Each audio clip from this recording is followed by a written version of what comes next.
catch up about the never-ending California versus Texas gerrymandering showdown. The one that instigated California's Prop 50 special election. Because even when you think it's over, it's never really over. Control of Congress really could come down to this case. Earlier this week, Texas was blocked from being able to use their new map by a panel of 3 judges. A Reagan appointee, an Obama appointee, and a Trump appointee. Sounds like the start of a bad bar joke, doesn't it? Gerrymandering.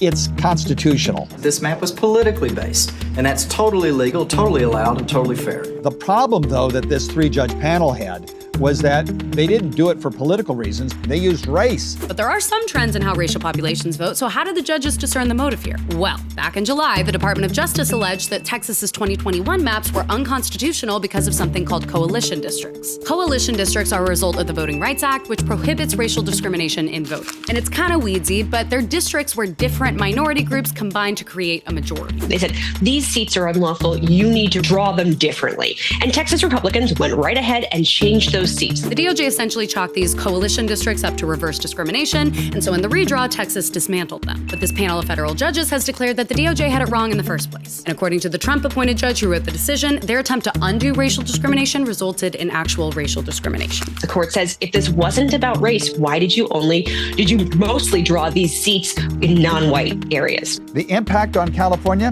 We're not sure, quite frankly. Republicans in this state, no doubt, are looking at what happened in Texas very carefully to see if what happened there could be applied to their lawsuit to toss out the results of Proposition 50. And the Texas ruling has already been appealed and will likely be heard by the Supreme Court to make the final ruling soon. At some point, there's going to be a drop-dead deadline because candidates need to file for these new congressional districts. And the elections officials in Texas and California have to make sure they got the right districts in place to send ballots to voters.